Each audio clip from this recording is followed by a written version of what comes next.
TK construction ကိုကြတော့အမအနေနဲ့ကြိုပွားကြီးလည်းဖြစ်နေတာအခုမှတိဆောက်ဆဲလည်းဖြစ်နေတာအခုမှပထမတစ်ပိုင်းရှိနေတဲ့အနေသားကဘယ်လိုယုံကြည်မှုမျိုးနဲ့နောက်တစ်ခါထောက်ဝယ်ဖြစ်တာလဲ အဲ့ဒီပတ်စံ invest လုပ်တယ်ပေါ့နော်နံပါတ်1ကျတော့ဒုတိယကတော့ဒီမှာတော့ဟိုယုံကြည်မှုပေါ့နော်ယုံကြည်တယ်ပေါ့အဲကြ payment plan နဲ့ကြိုက်တယ်ပေါ့နော် location နဲ့ကြိုက်တယ်အဲ့မျိုးဖြစ်တာပါစာနာကိုတကယ်အကောင့်တွေပေါ်ကကြတော့နည်းနည်းထင်တယ်လို့မလွယ်ဘူးလीနော်ကိုကကြတော့ကြမ်းကြမ်းခိုင်းပြီးတော့မလျှော်သောဇွဲနဲ့စူးစမ်းမှရတာဟုတ်ဖះဟောတယ်လို့ပေါ့ဆန္ဒအဓိပတိပေါ့စိတ်တာအဓိကဆိုစိတ်ကိုတော့အဓိက intention တော့ထားပြီးတော့အဲ့ဒါတော့မရမကတော့ဖြစ်အောင်တော့လှုပ်သွားရပေါ့နော်ဘဝမှာတော့မှန်ပါတယ်စောနာအမပြောတဲ့တဲမှာ step လုံးဆိုတာလေးပါသွားတယ်ဝန်ထမ်းတွေလည်းချီးပြီးတာပေါ့နော်အဲ့ဝန်ထမ်းတွေလည်းချီးပြီးတယ်ဆိုတော့ဝန်ထမ်းတွေကိုကြတော့အမဟိုအခန်းကဏ္ဍမျိုးလေးတွေနဲ့ service ပေးနေတယ်ပေါ့နော်အဲ့ဒါလေးသိချင်ပါလေဝန်ထမ်းကိုကြတော့ကျွန်တော်တို့ကဒီလစာရက်ပေါ့နော်ဟိုသူတို့ရဲ့ဘလောက်ပါဆန့်ပေါ့နော်30ရာခိုင်နှုန်းပဲဖြစ်အဲ့ဒီနည်းနည်းပေါ့နော်လစာများနေပြီကြတော့50ရာခိုင်နှုန်းပဲဖြစ်အဲ့မျိုးထုတ်ချတာမျိုးပေါ့တော့ဟို knowledge စုရပေါ့နော်မလုံးတော့မဆိုတော့ knowledge ရှိရ networking စုရမလုတ်ခင်ပါနော်နောက်မှဆိုရ energy ပေါ့အဓိကတော့ဒီမှာတော့ energy ကိုအဓိကထားတယ်ဒီ trading company လည်းလုပ်တယ် finance company လည်းလုပ်တဲ့အခါမှာဒီအမျိုးသမီးတယောက်အနေနဲ့ဒီလိုလုပ်ငန်းကြီးတစ်ခုပေါ့နော်မတူညီတဲ့ category တစ်ခုကို handling လုပ်ရတာနဲ့ပတ်သက်ပြီးတော့မအနေနဲ့ challenging ပေါ့နော်စိန်ခေါ်မှုတွေဘာတွေများရင်ဆိုင်နေရလဲဘာတွေများအဲ့စိန်ခေါ်မှုတွေဘယ်လိုရင်ဆိုင်ကြော်ဖြတ်နေလဲ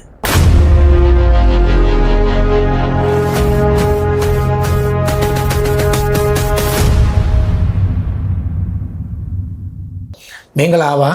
ကျွန်တော်တို့ရဲ့ open talk program နေပြီးတော့ welcome back ပြန်လည်ကြိုဆိုပါရစေညွှန်တွေ့လိုက်လဲဆိုတော့ကြိုဆိုပါရစေဒီနေ့ကကြတော့ကျွန်တော်တို့ရဲ့မိတ်ဆွေစီးပွားရေးလုပ်ငန်းရှင်ဖြစ်တဲ့ဒေါ်စန်းချစ်ရဲဝင်းနဲ့ဒီနေ့ program လေးမှာဆွေးနွေးသွားမှာဖြစ်ပါတယ်ဒီဆွေးနွေးခန်းကနေပြီးတော့လူငယ်တွေအတွက်အတူယူစရာအားကျစရာလက်ရှိအခြေအနေမှာကိုယ့်ရဲ့စီးပွားရေးကိုဘယ်လိုဖြတ်သန်းရမလဲပြီးတော့မိမိရဲ့အိမ်လေးတစ်လုံးပိုင်ခြင်းနဲ့စိတ်ကူးအိမ်လေးတစ်လုံးမှဖြစ်ဖြစ်ကွန်ဒိုတစ်ခန်းမှဖြစ်ဖြစ်တိုက်ခန်းတစ်ခန်းမှဖြစ်ဖြစ်ဘယ်လိုပိုင်ဆိုင်အောင်ဆောင်ရွက်လို့ရလဲဆိုတဲ့နီလန်းကောင်းလေးတွေနဲ့ကျွန်တော်မျှဝေပေးမှာဖြစ်တဲ့အတွက်ကျွန်တော်တို့ရဲ့ program လေးကို like ပါကြည့်ရှုခန်းစားပေးဖို့မိတ်ဆွေတွေအားလုံးကိုဖိတ်ခေါ်ပါတယ်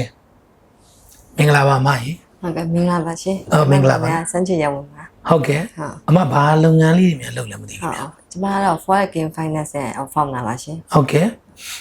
founder ဟို company မှာကျတော့ဘယ်လိုယာရီမှာကျတော့ MD ပါmanaging director ပေါ့နော်ဒါဆိုဒီ foreign finance ရဲ့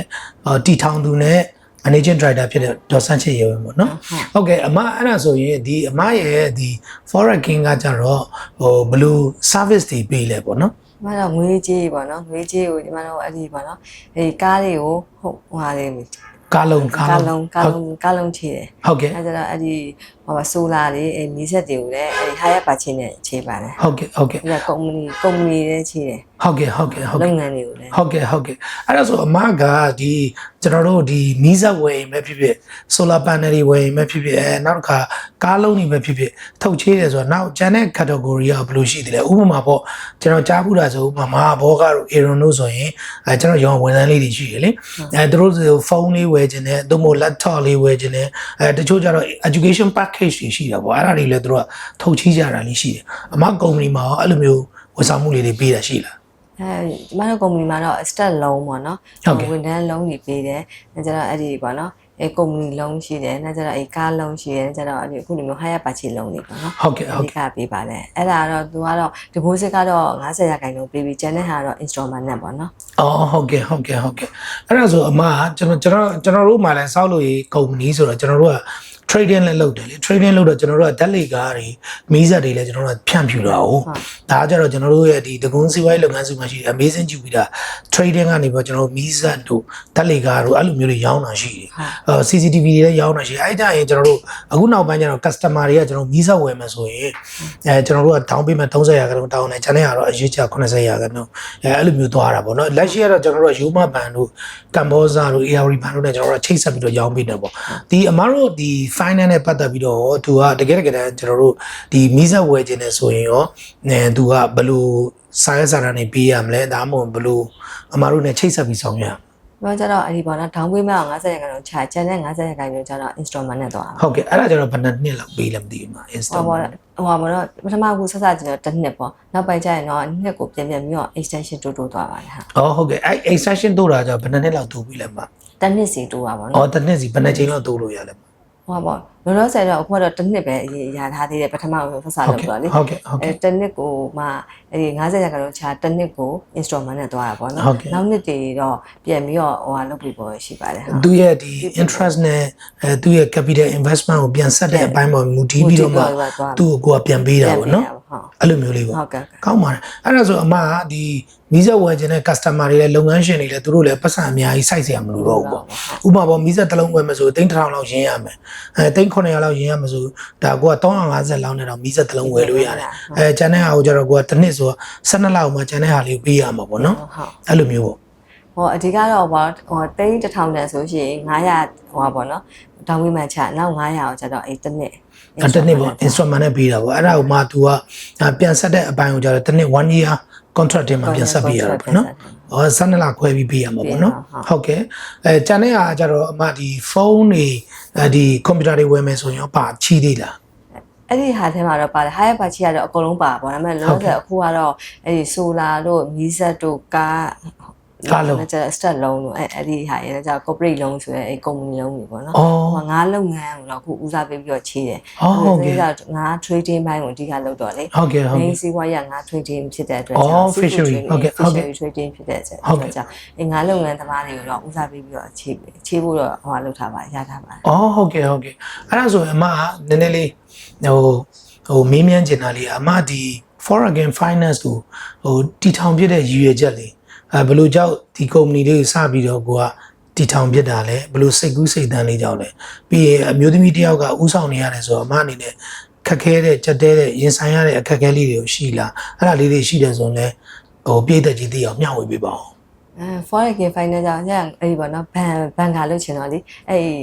ဘန်ကာလုပ်ချင်တော့အဲ့ဒီလောကထဲရောက်လာပါတော့ဟုတ်ကဲ့ကျွန်တော်အဲ့ forex finance ဟိုပေါ့နော်အဲ့ဒီ master of finance ကိုတက်ရင်းနဲ့အဲ့တော့တနေ့ကျရင်ငါဘန်ကာဖြစ်မယ်ဆိုတဲ့ dream ပေါ့ aim ပေါ့ဟုတ်ကဲ့အဲ့ဒါနဲ့ပဲဟိုဘန်ကာကြတော့လေတအားမြင့်တယ်လေဟိုအဲ့ဒီရဲ့လောကကိုဝင်ရမှာကျတော့ခေါ်ကြတော့ finance လောကလေးကိုအရင်ဝင်ပြီးနောက်ဝဲကျရင်တော့ဘန်ကာဖြစ်အောင်လို့ကြိုးစားတာဟုတ်ကဲ့ဘန်နေထောင်နေပေါ့မှန်ပါတယ်ကောင်းပါတယ်အဲ့တော့အမကတကယ်လို့အမအနေနဲ့ဒီပေါ့နော်ဒီ finance ကကြတော့လေနည်းနည်း process တွေရောသူရဲ့လုပ်ငန်းဆောင်တာကတော့နည်းနည်း complicated ဖြစ်တာပေါ့ရှုပ်ထွေးတာပေါ့နော်အဲ့တော့အမျိုးသမီးတူအနေနဲ့ lead လုပ်ကြတဲ့ဥဆောင်ရတဲ့အခါမှာကျတော့သူနဲ့ပတ်သက်တဲ့လုပ်ငန်းနဲ့ပတ်သက်တဲ့အကြက်တဲ့အခက်အခဲပေါ့ရုန်းကန်မှုပေါ့ struggling ပေါ့နော်အဲ့ဒါတွေရောအမအနေနဲ့ဘာတွေရင်ဆိုင်ကြုံတွေ့ခဲ့ဘူးတလဲအကောင်လုံးတော့ရင်ဆိုင်ရတာပေါ့နော်အဲ့ဒီဟို business မှာကျတော့လေအဲ့ဒီဘယ်လိုပြောမလဲ license ရဖို့လောက်ရတာလို့နောက်ကျတော့အဲ့ဒီဘက်ပိုင်းမှာငွေကြေးနဲ့ပတ်သက်ပြီးတော့ invest လုပ်ရတဲ့အပိုင်းတွေပေါ့နော်စာရေးစာတမ်းပိုင်းလည်းရှိရဲငွေကြေးပိုင်းလည်းရှိရဲအဲ့ကျတော့လူကြီးတွေကိုဝင်တွေ့ရတဲ့အပိုင်းလေးတွေပေါ့နော်အဲ့အခက်ခဲတွေတော့ငါကတော့ intention တွေထားပြီးတော့ပေါ့နော်ဒီဟာတော့မရရအောင်လုပ်မယ် step တွေကိုတော့တဖြည်းဖြည်းကြော်သွားတာပေါ့အဲ့မှာအခက်ခဲတွေရှိလို့ရှိရင်တော့ဒီအခက်ခဲတွေကတော့တနည်းတော့ပြီးသွားမှာပါတော့ဆိုပြီးတော့တဖြည်းဖြည်းချင်းတော့သွားတာပေါ့ဟိုမရှော့တော့ဇွဲလုံးလာတယ်ပေါ့နော် intention ထားပြီးလို့တော့တော်သူတော့ဖြစ်သွားပါတယ်ကိုအားပေးစကားလေးပြောနေပြော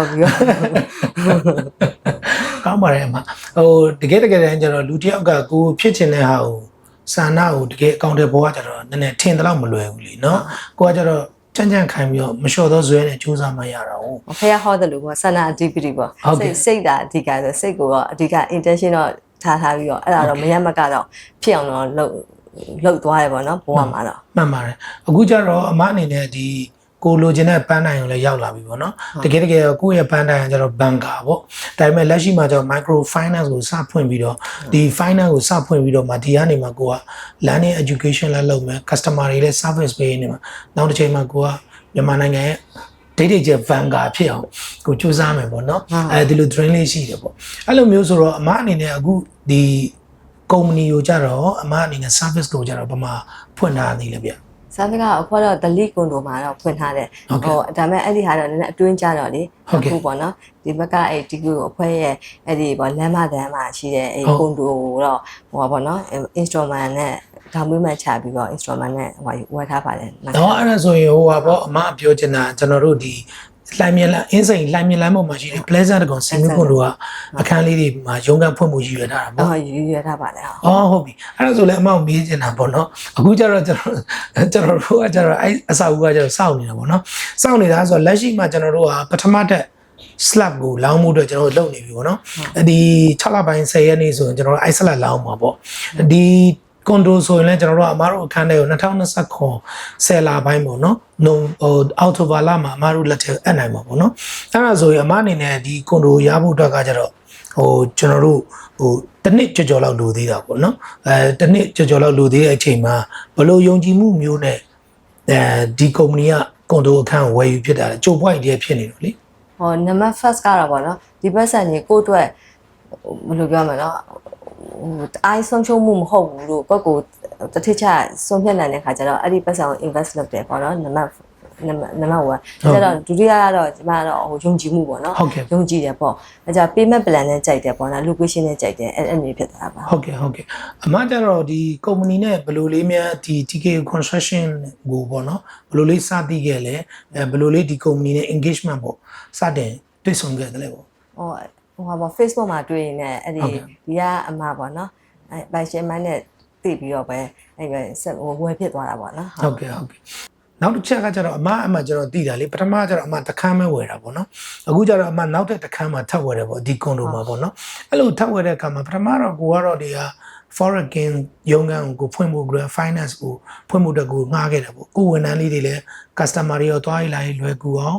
ဒါဆိုပြီး main လမ်းမကြီးပေါ်မှာအမလှုပ်လိုက်တာပေါ့နော်အဲ့တော့နောက်တခန်းကိုကျတော့ဘယ်လိုယုံကြည်မှုမျိုးနဲ့ထပ်ဝယ်ဖြစ်သွားတာနောက်တစ်ခါကျတော့ဟောပါတော့စမ်းရတဲ့နောက် marketing နဲ့ကုမ္ပဏီနောက်တစ်ခုရှိတော့လေဝင်းနာ ocean နဲ့ရှိတော့အဲ့ရဝန်ထမ်းလေးကိုလည်းပြန်ပြီးတော့နှစ်ခုတနေရာထဲကိုပြန်ပေါင်းကြည့်တော့ဟုတ်ကဲ့ကောင်းပါလား collaboration လုပ်လိုက်တာပေါင်းလိုက်တာပေါ့နော်အကုန်လုံးနောက်ကုမ္ပဏီတစ်ခုအမှပါလီWinner Ocean Trading မှာWinner Ocean Trading အဲ့အမတို့ trading ကဘာလုပ်ငန်းလေးတွေလုပ်လဲမသိဘူးအဓိကတော့ဒီမှာတော့အခုလောလောဆယ်တော့ seafood တွေကိုအဲ့ဒီဟိုဟာတို့စင်ကေဟာတို့အဲ့ဒီဘက်ကဟိုပေါ့နော်ကမုံပွင့်တို့ကပ်တယ်တို့တော့ပို့ပါတယ် seafood တွေကောင်းလိုက်တာပို့တဲ့မျိုးသားတော့ export ကိုနိုင်ငံခြားပို့ရပေါ့နော်ဟုတ်ကဲ့အဲ့တော့ဒီကျွန်တော်တို့ပေါ့နော်ဒီဆောနာအမရဲ့ဒီဟိုဟာလေးကိုပြန်မေးကြည့်ချင်တာပေါ့နော်ဂျိုပွိုက်ဝယ်တဲ့အခါမှာတချို့တွေကကျတော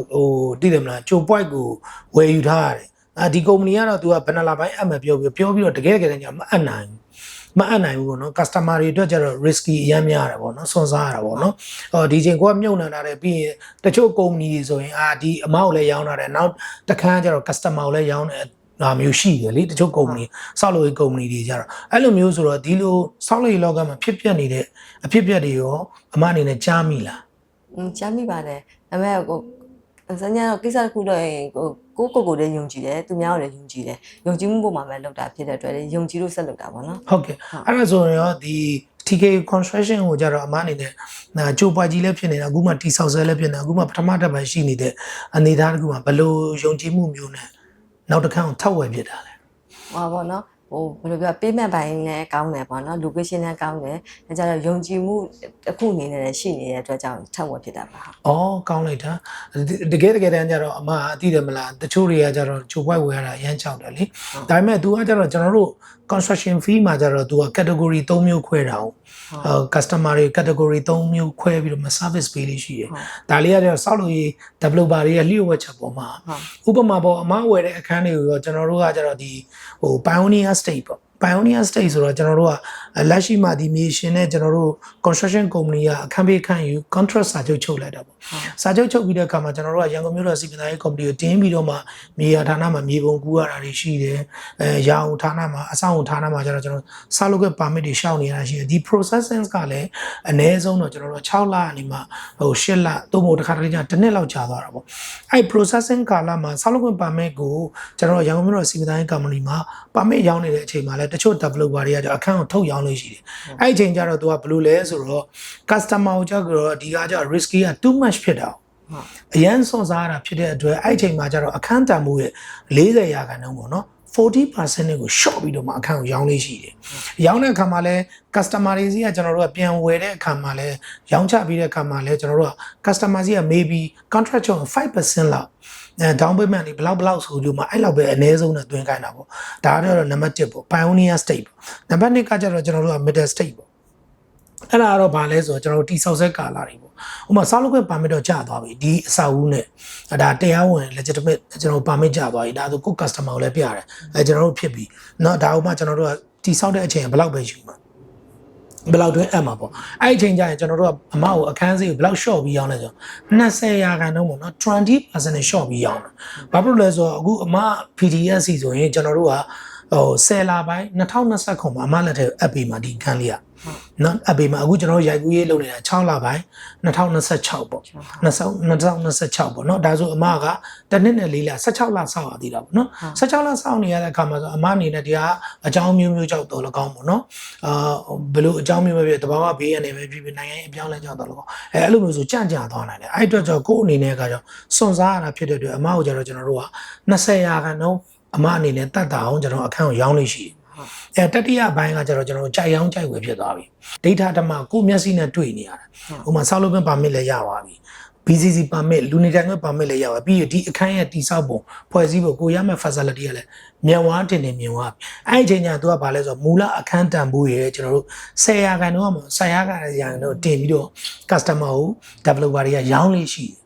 ရောင်းလို့ရှိတယ်ဗောနော်ဒါကတော့အမကိုအခုမှကျွန်တော်တို့ရှင်းပြတာပါပြောရမယ်ဆိုကိုကဒီဆောက်လုပ်ရေးပါမစ်ရှိနေတဲ့အချိန်မှာကိုကဝယ်လိုက်တယ်ဆိုရင်ကိုကတကယ်တမ်း BCC ပါမစ်ကြားတဲ့အချိန်မှာပြန်ရောင်းအမအနေနဲ့ဒီအခန်းတန်ဖိုးက90%ကိုအမအနေနဲ့မြတ်ပြီဆိုတော့ကျွန်တော်ရှင်းပြတာပါเนาะဒါကတော့ကိုယ့်ရဲ့အမဆောနာပြောခဲ့တယ်ဆွေးနွေးခဲ့တယ် return on investment ပေါ့နော်ကိုကဒီခန်းလေးကိုမြုပ်နှံလိုက်တယ်ကိုဘယ်လောက်မြတ်မှာလဲဒါပြောဒါဆိုရင်ကျွန်တော်တို့ developer တွေကဒီဘလိုမျိုးပဲတတ်မှတ်လေးရှိပါတယ်ဆိုတာကျွန်တော် developer တယောက်အနေနဲ့ရှင်းပြတာပါဒါလေးကတော့ကျွန်တော်တို့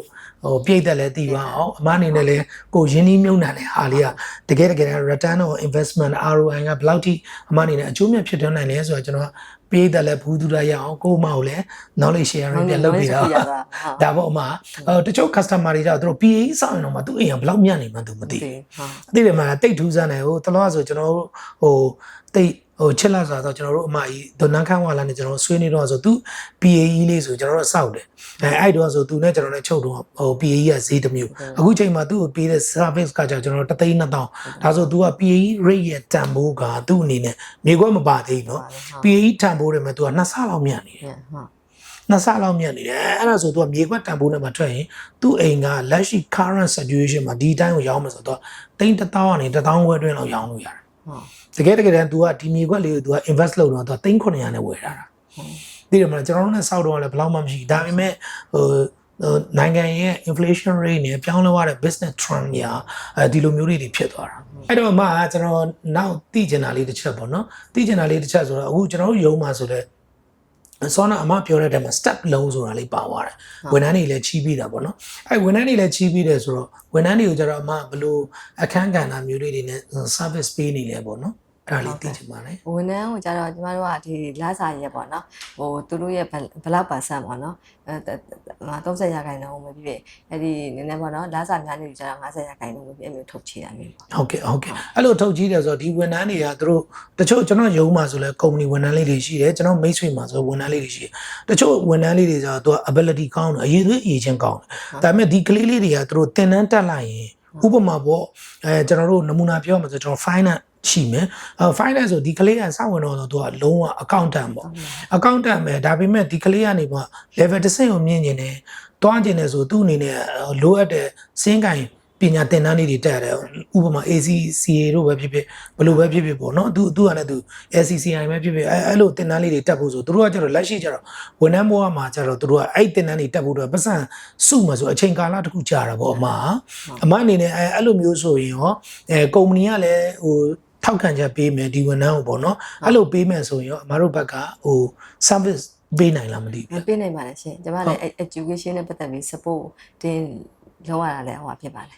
certify ဖြစ်တယ်ပေါ့နော်သူလူငယ်တွေရဲ့ဘဝတူတက်လမ်းပဲကိုကြီးရတာကိုလည်းကိုယ်အနေနဲ့တက်တာပေါ့နော်အဲ့ဒါဆိုရင်လည်းကျွန်တော်တို့ဒီ ကျွန်တော်တို့ပြီးရင်ကျွန်တော်ကုမ္ပဏီဝန်ထမ်းတွေနဲ့မိတ်ဆက်ပေးဦးမယ်ကလေးတွေကကျတော့သိရမလားကျွန်တော်ရုံးမှာဆိုဒီဝန်ထမ်းတွေကဒီ30ကနေ50တွင်းလောက်ရှိတာဟုတ်အဲ့လိုမျိုးဆိုတော့ဒီ operation သင်နေရရှိတယ်ဆိုတချို့တွေဆိုရင်တို့က MBA သင်တန်းတွေပဲတက်ချင်တယ်တချို့တွေဆိုလည်းဒီfinance နဲ့ပတ်သက်တဲ့သင်တန်းလေးတွေတက်ချင်တယ်နောက်က architect တွေရှိရ graphic designer တွေရှိရသူတို့ဆိုသင်တန်းလေးတွေတက်ချင်တယ်အဲ့ဒါမျိုးဆိုလည်းforex gain finance နဲ့ကျွန်တော်ချိတ်ဆက်ပြီးလို့ရတာပေါ့နော်ကောင်းပါနော်ဒါကောင်းပါတယ်ဈေးဘက်ခင်းကြတာတယောက်တယောက်နော်အဲ့ဒါဆိုရင်အမဒီကျွန်တော်တို့ဒီပေါ့နော်အမဆောနာပြောရတဲ့ဒီကိုကွန်ဒိုဝယ်တယ်ကိုပိုးမင်းပလန်လည်းကြိုက်တယ်တရားတယောက်နဲ့တယောက်ယုံကြည်မှုလည်းရှိတယ်သူရဲ့အခုနောက်ပိုင်းပေါ့နော်ကျွန်တော်တို့ရန်ကုန်မှာကျတော့ကျွန်တော်တို့တလောအောင်ကျွန်တော်9လပိုင်းတော့ငလျင်လှုပ်ပါတယ်လေ28ရက်3လ2025တော့လည်းမန္တလေးစကိုင်းငလျင်လှုပ်တဲ့အခါမှာအဲ့လိုဖြစ်တယ်အဲ့တော့ဒီတဘောင်းဘေးရနေတွေလည်းဒီလိုဖြစ်နေရဗျာအခုနောက်ပိုင်းဆိုရန်ကုန်မှာအထက်မြင့်နေမှုအတွက်နည်းနည်းကြောက်ကြတယ်လေလူတွေကအဲ့ဒါဆိုတော့အမအနေနဲ့ဒီမှာကျွန်တော်တို့ shifted rooflet နဲ့ condo မှာကျတော့အမအနေမှာပေါ့နော်အဲ့ဒါဆိုရင်တော့အမအနေနဲ့ဒီဟာမျိုးတွေမှာကြောက်ရွံ့မှုလို့စိုးရိမ်မှုလို့မရှိဘူးလားဟုတ်ပါပိုင်ရိုက်ထားတယ်ဆိုတော့လေနည်းနည်းပါကိုယ့်အတွက် safety ဖြစ်တယ်လို့ခံစားရတာပေါ့နော်ဟုတ်ကဲ့ဟုတ်ကဲ့အဓိကတော့အမသူကကျွန်တော်တို့ကတော့ဒီ condo ကကျတော့ပိုင် foundation ဖြစ်တယ်ပြီးတော့ပိုင် foundation ဖြစ်ပြီးကျွန်တော်မုံတိုင်းတန်ခံနိုင်အောင်လဲကျွန်တော်တို့စဉ်းစားတယ်ပြီးတော့နောက်တစ်ချက်ကကျတော့ဒီစောက်ဖို့စောက်တဲ့ခါမှာလည်းဒီသဘာဝဘေးအန္တရာယ်ပေါ့နော်သဘာဝဘေးအန္တရာယ်ဆိုတော့ကျွန်တော်တို့ကဒီလှိုင်မြင်လန်းကကျတော့ main လမ်းမကြီးဖြစ်တယ် main လမ်းမကြီးဖြစ်တော့အများအား container ကားတွေဖြတ်တယ်ဒါအရင်တော့ဒီလိုဘေးအန္တရာယ်မဖြစ်ခင်တော့ဆိုတော့ကျွန်တော်တို့ကဒီ vibration impact တွေရှိတယ်အဲ့တော့ကျွန်တော်တို့ကကျွမ်းကျင်တဲ့ structure designer တွေကျွန်တော်အပ်တယ်ပြီးတော့မှကျွန်တော်တို့ဒီရန်ကုန်မြို့တော်စီမံသားရေးကော်မတီရဲ့ guideline နဲ့အညီကျွန်တော်တို့သွားရတယ်ပြီးရင်ကျွန်တော် soil result တွေရှိတယ်ပြီးရင်မှဒီ soil result အရာဒီ geological company ကနေမှသူက subject of foundation type ဆိုပြီးတော့၃မျိုးထုတ်ပြီးတယ်အဲ့ဒီ design တွေအတိုင်းကိုကျွန်တော်တို့က structure designer မှာ calculation သေချာအပ်ပြီးလုပ်ထားပါတယ်အမ type ကတော့စိတ်ချပါเนาะအမသေချာline နာဆောင်ရွက်ပြီးတော့တိစောက်ထားရမိတာပေါ့เนาะဒါကတော့ကျွန်တော်တို့ဒီ condominium နဲ့ပတ်သက်ပြီးတော့ဝယ်တာပေါ့เนาะဒီဟာလေးနဲ့ပတ်သက်ပြီးရှင်းပြတာပေါ့နောက်တစ်ချက်အနေနဲ့အမကိုသိချင်တာကကျွန်တော်တို့အခုကိုကဒီ trading company လဲလုပ်တယ် finance company လဲလုပ်တဲ့အခါမှာဒီအမျိုးသမီးတယောက်အနေနဲ့ဒီလိုလုပ်ငန်းကြီးတစ်ခုပေါ့နော်မတူညီတဲ့ category တစ်ခုကို handling လုပ်ရတာနဲ့ပတ်သက်ပြီးတော့အမအနေနဲ့ challenging ပေါ့နော်စိန်ခေါ်မှုတွေဘာတွေများရင်ဆိုင်နေရလဲဘာတွေများအဲ့စိန်ခေါ်မှုတွေဘယ်လိုရင်ဆိုင်ကြော်ဖြတ်နေလဲဟုတ်စတဲ့စလုပ်ခြင်းကတော့စပြီးတော့ပေါ့နော်ကိုတော့knowledge စုရပေါ့နော်မလုပ်တော့မှဆိုတော့ knowledge ရှိရ networking စုရမလုပ်ခင်ပါနော်နောက်ပြီးဆိုပြီးတော့ energy ပေါ့အဓိကတော့ကျွန်မတော့ energy ကိုအဓိကထားတယ်အမပြောချင်တာကကိုလူငယ်လူရဲ့ကိုဘယ်လမ်းကြောင်းကိုဖြတ်ခြင်းလဲဖြတ်ခြင်းနဲ့အဲ့ကိုသွားခြင်းနဲ့ရှောက်ခြင်းနဲ့လမ်းကြောင်းနဲ့ပတ်သက်ပြီးအတွေ့အကြုံဘူးသူတာယူထားရမယ်ပြီးရင်ဒီအောင်မှကိုအနေနဲ့က energy စုရမယ်ကိုရှောက်တဲ့လမ်းကိုကိုသွားတဲ့အခါမှာဘယ်လိုကြောင့်ပဲဖြစ်ဖြစ်စိတ်မယိုင်လေးနဲ့ဆက်သွားဒါဆိုကိုလှုပ်ခြင်းနဲ့ပန်းတိုင်ရောက်သွားမှာပေါ့နော်ကောင်းပါတယ်မှာအဲ့ဒါဆိုရင်အမအနေနဲ့ဒီလိုဖြတ်တန်းနေရောနော်ပြီးရင်နောက်တစ်ခုကကျတော့ကိုကအမျိုးသမီးတယောက်အနေနဲ့ပေါ့နော်အမျိုးသမီးတယောက်အနေနဲ့ကိုကစီးပွားရေးလုပ်ငန်းရှင်ဖြစ်တဲ့အခါမှာကိုကစွမ်းဆောင်နေရတာပေါ့နော်အဲ့ဒီအချိန်မှာတစ်ခါတလေကြာရင်အမျိုးသမီးဆိုပြီးတော့မထီမှန်းမြင်ပြူတာလို့ဒီထဲမှာစော်ကားမော်ကားပြောတာလို့အဲ့လိုမျိုးတွေရောရင်ဆိုင်ကြုံတွေ့ခဲ့ဘူးလားကြုံတွေ့တယ်ကြုံတွေ့လို့ရှိရင်တော့ဟိုပေါ့နော်ကိုကတော့ပထမတစ်ခါတော့ပါနော်တတိပေးရပါတော့တတိပေးတော့မှဖြစ်လာလို့ရှိရင်တော့ကိုကတော့ဒီပေါ့နော်ထောင်နဲ့ထဲဆက်ရှိရတယ်ထဲတယ်တရားဆွဲချက်ရှိရတယ်ဆိုတော့ကိုကတော့ဘယ်လိုပြောကောင်းတဲ့လူဆိုတော့ကောင်းတယ်လို့ဆက်ဆံတယ်မကောင်းတဲ့လူဆိုတော့သူတို့ပို့ဆိုးတယ်ဟုတ်ကဲ့ပြောချင်တာဆိုတော့ကိုကအမျိုးသမီးတယောက်ဖြစ်ပေမဲ့လည်းအလုပ်ဆရာရှိတာကိုလည်းခံစားခွင့်ကိုလည်းကိုကရပိုင်ခွင့်သူတို့လေးတွေခံစားခွင့်သူတို့လေးရပိုင်ခွင့်လည်းအပြည့်အဝပေးတယ်ဒီပေါ်မှာကိုယ့်ရဲ့လုပ်ငန်းနဲ့ပတ်သက်ရင်လည်းကိုကပြတ်သားပဲစီမံဆောင်ရွက်တယ်ကောင်းပါတယ်ဒါမှလည်း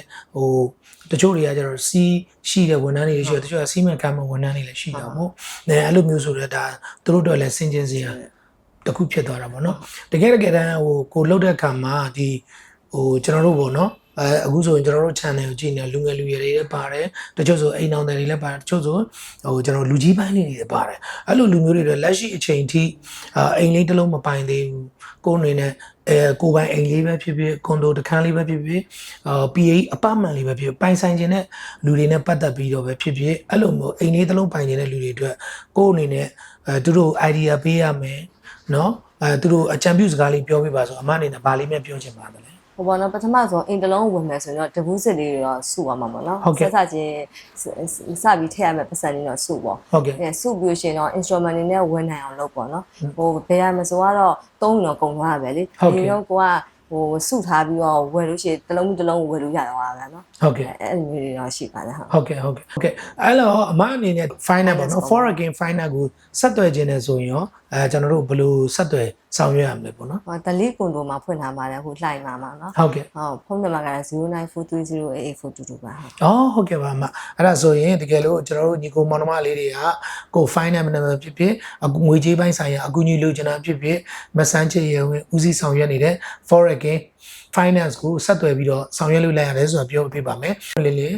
ဒါဆွေးနွေးသွားတာဖြစ်ပါတယ်ဒီပေါ်မှာမိတ်ဆွေတို့အနေနဲ့အကြံပြုစကားလေးတွေပဲဖြစ်ဖြစ်ဝေဖန်စရာလေးတွေပဲဖြစ်ဖြစ်ကျွန်တော်တို့ comment မှာလွတ်လပ်စွာဝေမျှရင်းနဲ့ဆောင်ရွက်လို့ရကြောင်းသတင်းကောင်းပိုင်းနဲ့ပဲကျွန်တော်တို့ရဲ့ program လေးကိုဒီမှာနေမဲ့နှုတ်ဆက်ပါတယ်ပြည်သက်ဒီအားလုံးကျေးဇူးတင်ပါတယ်မနှုတ်ဆက်ပါဟုတ်ကဲ့ပါ always believe always strong